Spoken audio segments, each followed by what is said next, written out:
Welcome, everybody. This is Kurt Francom with Leading Saints, and this is our monthly Leading Saints Live. Now, it should be noted that I'm actually going to push this to the podcast feed every week, and because I think it's the struggle that we're in right now as a Leading Saints organization is combining these two worlds as far as the podcast, which has been sort of our flagship for so many years, and then Zion Lab, which is quickly becoming our flagship platform and in experience in the Leading Saints world. So if you're listening to this and you're like, Kurt, what are you even talking about? What is this, Zion Lab? So this is really in the last 12 months has really come hot on the scene with Leading Saints, where what we discovered is that, content's great and we'll always continue to produce content. I love doing interviews. That will always be a thing. Um, I love interviewing people about their callings and doing how I leads. But what happened is I would put this content out there and people would be excited about it and they'd want to have a platform where they could discuss it. Okay. And so I wanted to create we wanted to put together a online community, so we looked at various platforms to do that. We found one called Circle, and now we've converted that into a Leading Saints app. So wherever you're listening to this, if you're listening the recorded version, you can just go to the show notes and find the link for the Leading Saints app, and it's both in the Apple Store and in the Play Store for all devices, right? And you can just go there and search for Leading Saints. You'll see their familiar red logo and you'll download Zion Lab. And so I just really invite you and encourage you. Like, I know you probably have a lot going on, or you're on social media, you're scrolling, but think how much better use of your time it is to find a platform like Leading Saints, where you can come on and uh, you can scroll through content that actually has maybe a little more substance than a funny meme or garbage that you see on regular social media, right? Uh, and there's some fantastic discussions happening in Zion Lab, and we invite you to then take the next step of asking a question or putting a thought out there, writing a short article if you want, or a short thought about some dynamic or the other. And just to give you, like, a lot of these stuff is it ranges from like super practical to or really kind of niche in about certain topics. So for instance, I was talking to somebody who serves on a high council, and he just mentioned, I asked him what his responsibilities entailed, and he mentioned he's over the blood drives in a um in a stake, right? Organizing blood drives. And I thought, you know what? Nobody's really brought that up as far as best practices related to blood drives. So I went into Zion Lab and created a post. Just said, hey, everybody out there who's had experience organizing a blood drive, or if you have any ideas, uh, what are some best practices? And let's see if I can find that post here, or I can simply come in here. There we go. Uh, Type in blood drive, and it will pull up the post, blood drive best practices. There's already 5 comments on there. And so that way, in a year or two, when somebody discovers Leading Saints, they join Zion Lab and they think, oh no, I've got this responsibility of blood drives. I can go into Design Lab and search or use the AI Clerk and say, "Hey, I have to organize a stake blood drive. What are some ideas there?" And it will then lead you to that post where there's already comments, there's already a discussion going, and it's cool to see discussions that happened 3-4 months ago that actually pick up some additional steam by people finding it and leaving another comment. And so it's just this really dynamic experience. So I really invite everybody to jump into Design Lab and start engaging, start participating, or you can kind of sit on the back row and kind of just monitor and observe different discussions going on there. But really, just super dynamic and a strong tool. This is the future of Leading Saints. Again, we'll always do the podcast, the interviews, and things like that. But this is really where a lot of great discussion is happening. So we're going to go through just in this brief episode. I don't know how long I'll be yakking here. But we are going to go through some of the more popular content that happened in the last month. And I do these Leading Saints lives every first Friday of the month. And we invite people to join live, listen in, make comments, or they can watch it later, make comments there. And then I'll push all of this to the Leading Saints podcast feed as well. Now, with that said, an additional caveat with how Zion Lab works is we have our Zion Builder experience as well, where uh, if you pay $15 a month to support our ongoing effort here at Leading Saints, you'll get an extended library, extended features, including the AI Clerk, which the AI Clerk is probably my favorite thing about Zion Lab, where I think most of us are pretty familiar with ChatGPT or other AI platforms at this point, where you can go in there and ask specific questions. So I'm just going to give you an example. I'll look up here. I can see some of the different questions that people are, since I'm on the admin side. Whoops. Some of the questions that people are asking. Um, One of them being, "Hey, I want to how can I learn more about unrighteous dominion?" Right? And it's someone typed that in and it gives 2 sources, and then, I actually saw this earlier and thought, "Oh, you know what? I need to get my Tony Overbay interviews into Zion Lab." If you haven't heard the Tony Overbay interviews about, we synonymous with unrighteous dominion is, the more secular term narcissism. And Tony Overbay, who is a licensed therapist, really dynamic, really articulate therapist. We have a long 2-part discussion about narcissism and unrighteous dominion and tyrannical leadership and these things. Phenomenal. So I inserted that too. So now it's in the AI database to draw upon, right? So we're constantly adding some of our long archived content to make sure it's in Zion Lab so that the AI clerk is pulling from that database as well as you ask questions. Now, this AI clerk, that alone makes it worth that of contributing $15 a month to Leading Saints through Zion Lab.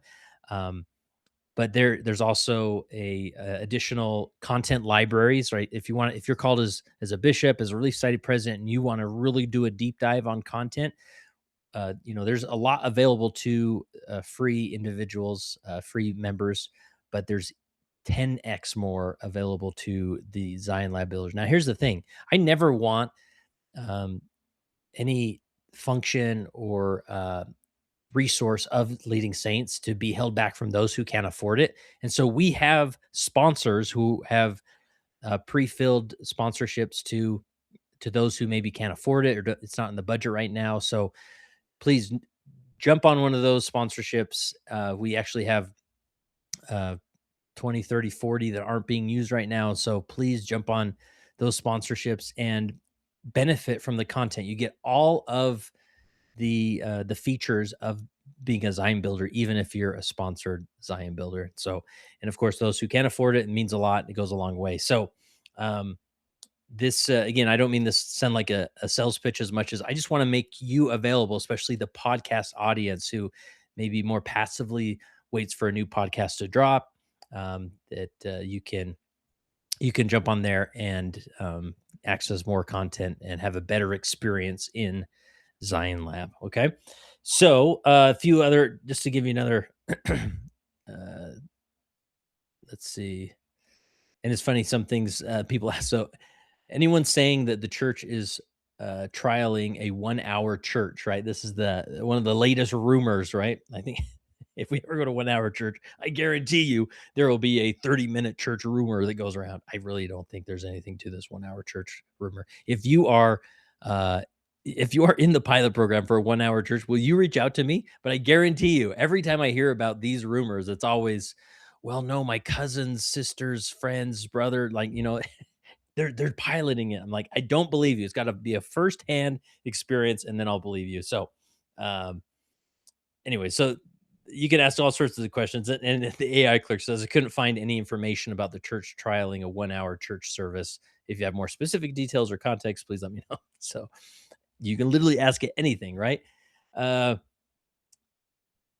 taking this person asks, taking the sacrament at home during general conference, right? And the AI Clerk says that the practice of taking the sacrament at home during general conference weekend is not officially documented in the church's handbook or guidelines. Essentially, no, that's not a thing. So I'll do a few more here. Um,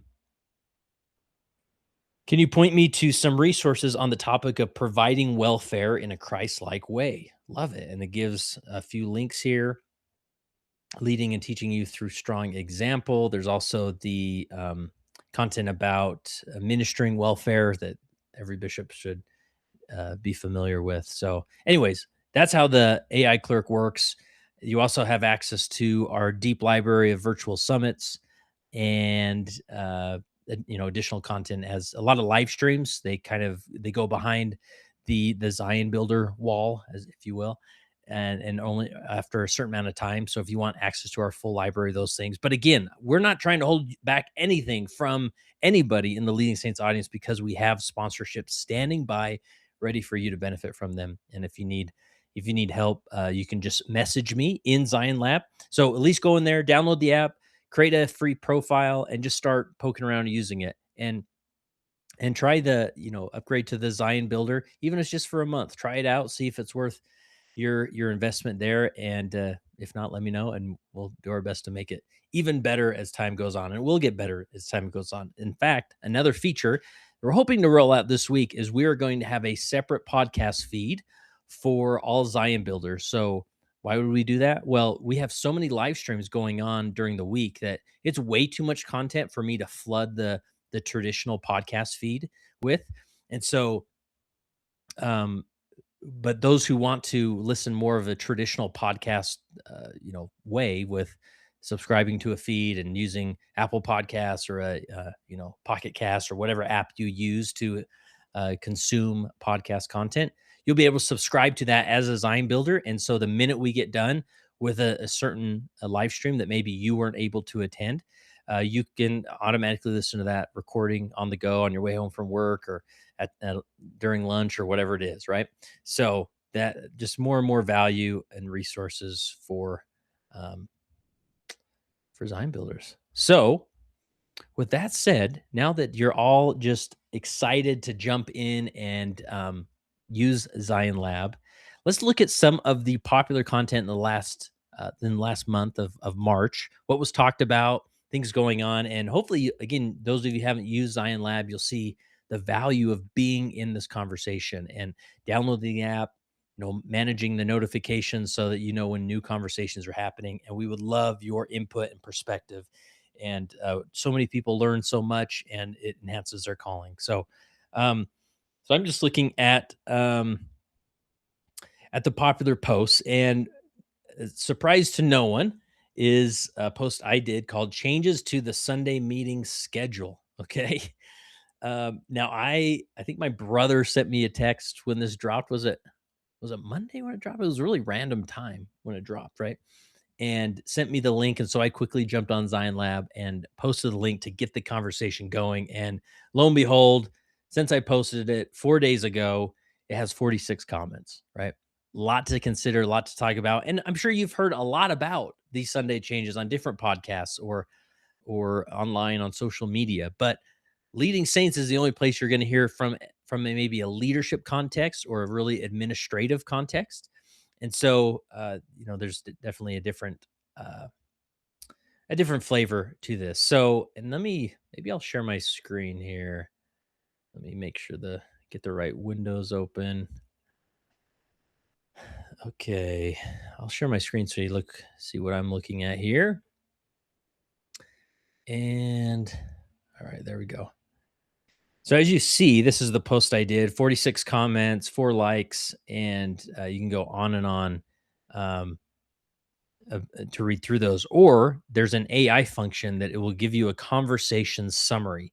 So let's read that and kind of give us a flavor, and maybe I can pontificate off of some of the content there, some of the discussion points that people have been leaving in the comments. So it says the discussion centers on the recent changes to the Sunday meeting schedule, particularly the shortened class times and the elimination of pre lesson counseling. Uh, Members express mixed feelings. Hasn't that been the theme of these changes? Mixed feelings by everybody involved about the impact on teaching quality, community building, and engagement. While some appreciate the opportunity to see quorum and classes weekly and believe shorter lessons can be effective with proper preparation, others worry about the loss of meaningful discussion time and the challenge of fostering vulnerability and connection in the compressed format. Okay, let me just talk about a few of these points that are referenced, like the teaching quality, the community building, and engagement. Um, where on the flip side, some see as opportunities to see quorums in classes more often, right, weekly, and believe shorter lessons can be effective with proper preparation. So this is obviously um, an interesting, update to the meeting schedules, which again don't take effect until September 6th. When I saw it, it's one of those things like anything new, you're like, I think naturally we're like skeptical of anything new or changes. Like, wait a minute, like, wasn't the old way fine? Or why are they doing this? What's the motivations? Are there any hidden motivations? Right. I don't know. That's where my brain goes to sometimes. So I'm like immediately kind of resistant, like, why are they doing that? Right. And really back when they made these changes or went to 2-hour church, they really kind of had those two options, right? They could go to an alternating schedule or they can go to a split schedule like they're doing. And now we tried the alternating schedule and maybe there's some benefits, obviously more time in class and those things, but now we're trying the split schedule and I'm open to it. That's the one thing of leading saints, that the stories you hear on leading saints, it constantly goes to this place of like, you know what, try something different. Consider all of the wide spaces in the handbook, that there's a lot that you're not given direct, you know, prescriptive direction on. And so I love to find those wards and organizations that are trying something different, that are still within the boundaries of the handbook, but it's different and they're maybe seeing more positive results and hopefully inspires others to try things, right? So I'm always game to try something new. Let's see how it goes. There is sort of this weird I guess this I need to share. I was on the quick show with Greg Matson, and we talked about revelation, inspiration, both personal revelation, uh, you know, prophet revelation, those types of things, and how that impacts our personal experience as a Latter Day Saint. I keep reminding myself I need to make note of that to post that, but because a lot of people are framing the this this new change to a split schedule as revelation. Now, a part of me goes to, well, what do you mean by revelation, right? So many of us think that, I just don't see it working in a way where like President Oaks sat up in bed one night and is like, we must do a split schedule. Now there may have been nudges and promptings to lead him one way. One thing I have learned with working so closely with the church is that these things this isn't like a 6-month process, right? It's not like President Oaks, was called as the prophet, and then he had this revelation of do it, and then it's out now. A lot of these things take years in the making, and lots of counseling meetings and pilot testing and things like that. And that's just, in my opinion, that's just how revelation works, right? So you can frame it as revelation, but also to it would be naive, in my opinion, to think that like, if Christ is at the helm of this church, then he is also somewhere in the cosmos putting together this infographic about to reveal split schedule uh church. Anyway, so that's maybe neither here nor there, but I guess in the announcement of this split schedule, and the one thing we really avoid, and it's just not our our MO here, is we're not overly critical of the church as an institution. We're not overly critical of individual church leaders or how they're doing things, right? I think that would generally be inappropriate. And so if this comes across like that, that's not the case. But I kind of wish there was a paragraph in the announcement or two, just sort of articulating, getting everybody on the same page of what is the purpose of church. Because I would say the bare bones purpose of a church is to renew our baptismal ordinances or baptismal covenants um, as individually, right? But that only takes 15 minutes, 10 minutes sometimes, right? Depending on your ward size. So in theory, could we just like show up and just take the sacrament and go home, right? But of course, there's scripture out there as far I'm thinking of Moroni 6, right? There's lots of scripture as far as encouraging the church to gather and to pray together and exhort and succor one another and so forth. And so, yeah, there's maybe more of a purpose for church there. Um, but I don't know, like, because I think generally speaking, and maybe I'm projecting my own experience because this is my experience. I typically go to church one to renew my ordinances, which is really you know pivotal for me. But two, I go for community, right? I go to be among the saints, to connect with them, to um, I go to see my friends and not just see my friends and hang out, but to have like deep doctrinal discussion, right? Or bear testimony one with another, or see faith witnessed, see somebody talk about a tough week, a tough trial, and how Jesus Christ is showing up in their life for that trial, right? And so that's kind of why that's why I go to church primarily, right? I would also and this new split schedule kind of makes that more difficult, right? We have less time in class, less time like hallway time, transition time with the 5 minutes. Um, though maybe a lot of that community, if it's done right, in my opinion, and it can be done right, um, you can still stimulate significant community in the church or in your Sunday schedule. I think another where my mind goes, if you're really pushing like why else do people come to church? I would say for gospel instruction to learn the doctrine, right? And I think in every purpose statement of whether it's the Relief Society or the Elders Quorum or the youth or whatever, like there's always this mention of learn doctrine.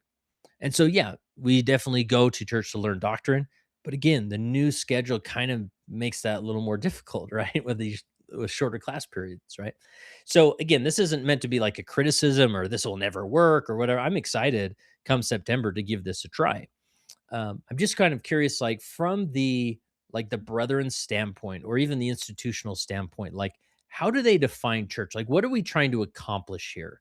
Because I feel like if they put that forward and really help us understand that, more more likely more wards and stakes will have a more positive experience because of that, because we're all on the same page of, okay, this is what we're trying to accomplish here. So I would love individuals to either comment on this post or this video, this live stream, or this live. It is a Leading Saints live. It is a live stream, even though you're probably not listening to it live. Or come into Zion Lab and share your comments. And maybe I need to start another feed, another post on that, as far as like what is the purpose of church, right? Um, and that's and I always love doing this. Whenever I have a question like that, I'm thinking, what would the AI say on that? So I'm going to go the AI clerk for those Zion builders. It's in uh, the direct messaging area. So I'm going to ask here, um, why do Latter Day Saints go to church? And it'll take a minute, but it's going to go through all of our content, see if there's any discussion there, any content or podcasts um, shared. So here, let me share my screen. And there it goes. All right. So it says Latter day Saints attend church for several reasons rooted in their faith and religious practices. Worship and sacrament. Attending church provides an opportunity to worship God and partake of the sacrament, which is a central ordinance to the Latter day Saint worship. It allows members to renew their covenants with God. Okay. Community and fellowship. Church attendance fosters a sense of community and fellowship among members. It provides a supportive environment where individuals can connect, serve one another, and strengthen their faith together. The next reason is learn and grow. Church meetings offer opportunities for learning and spiritual growth through teaching, lessons, and discussion. Okay. Next one is service and callings. That seems valid. Attending the church allows members to fulfill their callings and serve others. Service is a fundamental aspect of Latter Saint beliefs. Love that. And then lastly, it says spiritual renewal. Regular Church attendance helps members feel spiritually renewed and strengthened. It provides a dedicated time and space to focus on spiritual matters and receive inspiration and guidance. So, yeah, that's interesting. Not that, this is an AI, not that you should take it as gospel, um, but that would be worth considering. Like, okay, like how can we worship more in this context in this new schedule? How do we strengthen community and fellowship? How do we learn to grow service and callings? Like, will this mean like there will be more callings available? I think a lot of people are mentioning that just because of um, the the opportunities for more teachers to rotate through. And then how do we just create a place of more service and spiritual renewal, right? And that'll be a tough one as we start this in September. How do we make it so we're not just running through the schedule? Because it's gonna feel like that, at least for the first little while until we acclimate to the schedule of like, whoa, like Sunday schools are already over. Like, wow, okay, here we go. Right. Whoa, like we're going home already. So I think those more transitions like that make time feel like it's going faster. So, anyways, that's good. Thank you, AI Clerk, for doing your AI stuff. Let me go back to changes for Sunday meeting schedule. I won't spend too much more time on this, but I think those are my general thoughts. I'm getting more people. I had a short reel go out, short video about that references how I approach Elders Quorum as an Elders Quorum president. And to me, this is going to me this approach I've been doing is going to become, I think, more reason to give it a try. And the reason I say that is we do this so, and again, I'll do this on another episode where I go into detail, but here's a quick summary. Every week we have about, I don't know, 30 to 40 men in our quorum. And I always forget how the math, but it usually ends up being there's 4 or 5 or 6 individuals that we reach out to every week and say, "Hey, will you be ready to facilitate a discussion among 4 to 6 men and pick a general conference talk that you can speak to about in that discussion?" And so, they say, "Yes, I'll do that and come prepared." So they're now one of 5 or 6 facilitators in Elders Quorum. And then the reason why this is so important, because everybody's concerned about the 25 minutes, like people lollygag, they're just like, taking their time in the halls or get into a conversation. And even now we have um, a 10 minute, transition time between sacrament and the second hour. And there's still people that are 10 minutes late to that second hour, right? Which I don't necessarily fault them because I know that they are having a discussion in the hallway, and it's not like to me that's going to do a lot. Uh, though it's great to have them in class as well, right? And so a lot of people are concerned, like, how are we going to get to it, right? And nobody wants to be like the hall monitor, and though that may not be a bad idea as far as like you know shepherding people to class, but the way that I do this is that I've already have these 5 or 6 people that are prepared to facilitate the discussion. So when I get 5 people that walk into Elders Quorum, "Hey guys, you're the group, right? Go over to that corner and get going," right? And so for them, they started right after, right? 4 minutes after sacrament meeting or 5 minutes, depending on when they all get there, and they're off and running. And then the next group comes in. "All right, hey, you 5, you're in this other corner. Get going," right? And then we get, then the rest come pretty quick at that point. And so they're already going. They're not waiting for the majority of the class to get there to start.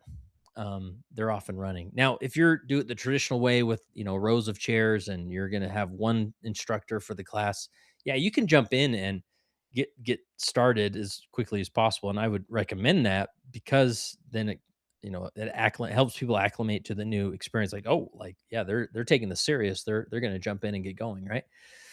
But then with the structure I do it, we got people that are lingering in the hallways and they come in as they do. And I just, when they walk in, I kind of make eye contact and point to a certain group. And they know, oh, that's my group. And I'll just go in and join wherever the discussion is going. So I'm really not worried about, as far as speaking as an Elders Quorum president, I'm not too worried about how this is going to impact our schedule or our learning time or whatever. We're going to get right into it, and obviously, we're going to shorten it down because we typically have 45, 50 minutes to in Elders Quorum currently, so we'll have to shorten some things down. But the majority of it will be that general conference discussion, right?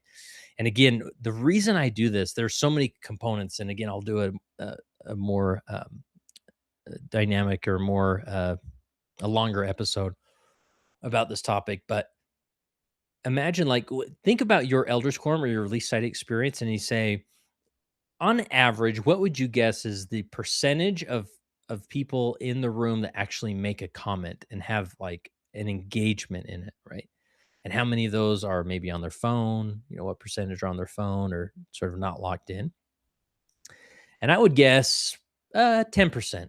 Okay, maybe 20% of people are making comments. And it does depend on the size of the group. The larger the size, probably depletes that percentage of people participating because it just becomes more intimidating for people to make a comment or so forth, right? Or one person feels comfortable and they make two comments, three comments, right? But the beauty of splitting them up into smaller groups is to it it skyrockets that participation percentage. Well, participation percentage, because now they're in a group of 5 or 6 guys. Now they are more comfortable making a comment. And not only do they make the comment, but it feels more personal.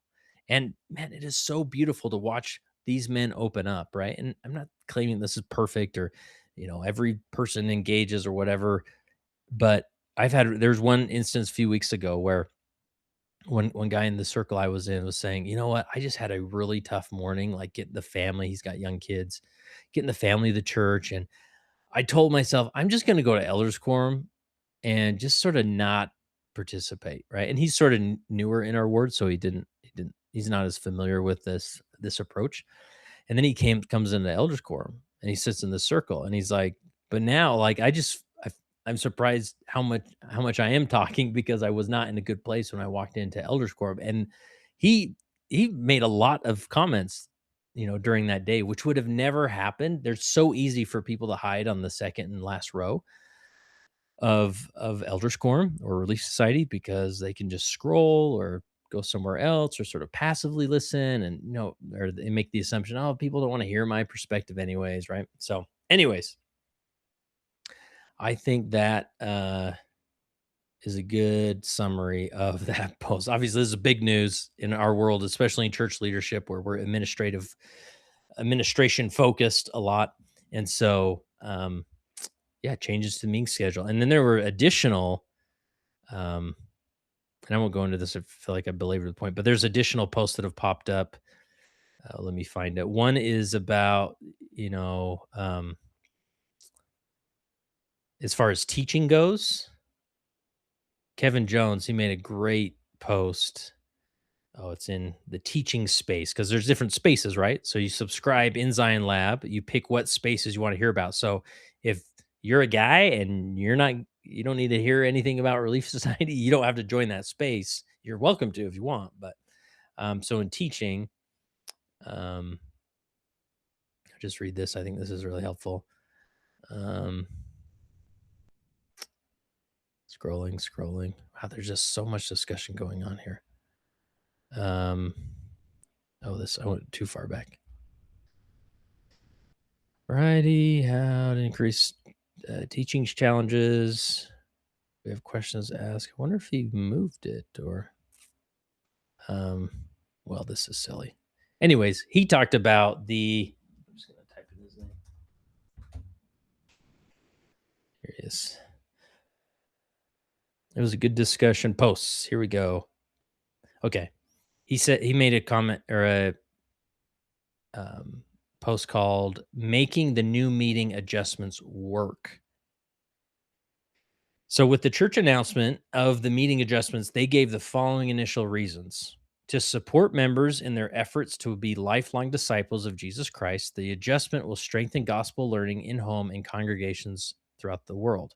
And maybe this was alluding to a little bit that paragraph I wanted, but again, I think it's speaking more generally. It says also gathering weekly in every class helps deepen gospel learning by connecting it more closely to personal family study, said President Paul V. Johnson, Sunday School General President. It also enhances the spiritual support that members get. And then this is Kevin speaking. My big takeaway is that the adjustment will strengthen gospel learning in homes and deepen gospel learning by connecting it more closely to personal and family studies. I'm curious of your ideas of how you might structure your teaching to make this happen. You see the power of posts like this? I just gets me giddy because so for so many years it was up to me to like go out and find the person, interview the person, and there's just never enough time, nor did I have capacity to do that, right? And so this discussion happened without me even worrying about it. Anyways, that's beside the point. So there's 14 comments and the AI summarizes it. The discussion centers on adapting teaching methods to align with the new meeting adjustments and emphasize strengthening gospel learning at home and enhance personal and family study. Commenters explore shifting from lecture based instruction to more interactive, discussion focused meetings that support home centered gospel learning. There's also attention to inclusively ensuring that lessons meet the needs of diverse class members while fostering meaningful connection and shared experiences. Yeah, that and again, what a great resource to have, right? If you begin to struggle with the teaching dynamic. So, and this is the other thing with my approach. And I'm not trying to make this standardized in the church. It's up to you, your own revelation. This is just what I found to be super effective. But when we talk about limited class time, like how do we do 25 minutes? When in reality, my elders quorum is more like I don't know, 5 hours long. Like what do you mean it's 5 hours long? Because we've duplicated the discussion happening. Two people can comment at once because one's in one group and one's in the other group, right? So if you need more time, then just split up into more groups and get the discussion moving quicker. That way, if somebody wants to make comment, they're like, "Oh, we got 10 minutes left." They're, why even raise my hand? There's not going to be enough time for me, right? So these small, more focused groups uh, make that possible. So you can either try it, either works, or maybe someday there'll be a new handbook paragraph called the Kurt Francom teaching style, uh, paragraph that says, "Do not listen to Kurt Franklin's idea of splitting up."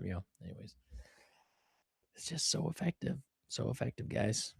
All right, that's enough. I don't know. Is it enough about the new teaching schedule? There's just so much to consider, and there's going to be more discussion as September approaches. Feels like forever away. I mean, we have to go through a whole summer, right? But it'll be here before we know it. Some other things. 1 hour a month that is changing my relationship with the youth in our ward. Okay, this is cool. So I love seeing these when people get on. They don't just ask a question, though. Please get on Zion Lab, ask a question. Love to hear it. But here's Grant Stuckey, who talks about, says in his word, I've been doing something that has been a wonderful experience for our youth. We call it BYD, Bishop's Youth Council, or sorry, Bishop's Youth Discussion.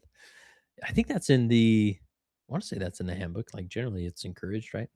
On the second Sunday of every month, we invite the youth to our home for an informal discussion. I imagine many bishops are doing something similar, and I would love to hear the details and nuances of how others approach it so we can continue refining the experience. I mean, I know sounds like just a simple paragraph, but I want to weep when I hear this stuff that together we have a place like Zion Lab to come together and refine and learn from one another. And a bishop in Magna, Utah is going to influence a bishop in Massachusetts, and Zion's growing and building is just beautiful. So it's so fun to see this, that somebody's sharing their experience, but also asking what others are doing. So about a week before BYD, my wife and I sit down together and talk about what topics might be most helpful for the youth right now. We ask ourselves questions like, what do you feel the youth need to discuss as a group? What challenges are they facing lately? What gospel principles might strengthen them right now? Once we identify a topic, we start thinking about how to present it in a way that sparks discussion rather than just delivering a lesson. We ask questions such as, what questions could open meaningful conversation? Is there a short video clip, photo, or quote that could introduce the topic? Is there an objective lesson that might help principles, right?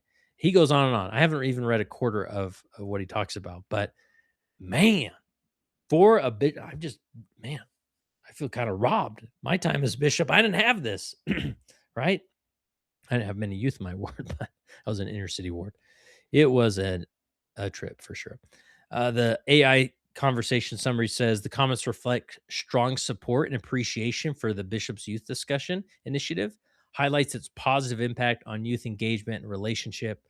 Contributors share their own experience and ideas for fostering meaningful youth discussion, emphasizing the importance of safe spaces, involvement of bishopric, thoughtful topic selections. Practical considerations such as meeting frequency and timing are also discussed to optimize participation. You guys, this is so cool. And I'll just tease you with the rest, some others that were really popular. Um, is your Elders Quorum and Recite psychologically safe? This is actually a throwback article that Ryan Goffredson read. Man, it should be required reading. We all of our podcast episodes are in here, right? So if you have a question that was talked about in a specific podcast, the AI clerk is gonna pick up on that through the transcript and point you towards it. So valuable. Um, there's even this one. Let me see if this is an old one. Um, it is. Yeah. Someone posted general conference predictions and wish lists. So just fun, everything from fun conversation to really practical conversation to spiritual conversation to inspirational conversation. So I'll cut it off there, and let me let me be clear here as far as like becoming a Zion builder. Like that $15 a month goes to us continuing our efforts with leading saints. And I made a video at the end of last year of 2025 letting you know we've had some funding shortfall. So even if you're like, Kurt, I don't have time to get into Zion Lab, I don't have time to read these comments, even if AI summarizes them, would you still please become a Zion builder so that because we're not out of the woods with this funding shortfall, and so we could really use your help, and we have some plans coming. Maybe in the next few weeks, you should hear about it. But we're getting back into the virtual summit business as far as getting some great online conference content and bringing in experts and doing deep dives on topics like helping individuals overcome pornography to mental health to helping individuals through who've questioned their faith to teaching. And man, there's so many. I wanted to do a whole AI virtual summit. That'd be so cool to really dig into how can we leverage AI in an appropriate way to enhance our leadership, to enhance our teaching, to enhance our culture experience at church, right? So please become a Zion builder. And seriously, if you can't put together that $15 a month, please just take a sponsorship. It's at the bottom of that page to upgrade and just do it. Like we want as many people in this and benefiting it. This content is just ones and zeros on some server somewhere unless we are engaging with it and using it and asking questions and doing it. And so we want to make your job as a church leader, as a Zion builder, as a Latter-day Saint, just so easy. And to do it not just so that it's easier, but it's done in community. You feel like you know some other saints are across the world and you're in this together. We're building Zion. It is so cool. It is so cool to build Zion because there are people everywhere in the church that are going into temples, making that fifth covenant, the law of consecration, dedicate your time, talents, and everything that the Lord has given you for the building up of the Church of Jesus Christ. And a lot of us think like, I don't know even where to start with that, or well, I'm the activities day leader. Isn't that good enough? Or no, but so many are feeling this internal revelation, this inspiration, this invitation to say, "Hey, we need you to build Zion, and I have a way for you to do it." And Zion Lab provides the community, the support to do it in. And so join us on the front lines of building Zion. It's so cool. So please reach out to me directly. The best way to reach me, seriously, it's as good as texting me, is to go into Zion Lab and send me a DM, and it comes right to my phone. My phone buzzes, and I see it. And unless I'm on, busy with something else, I'll respond pretty quick. So at least within the day. So I do have a life. But thanks everybody for joining. Please jump into the resources here and benefit from them. We love to see you in Zion Lab.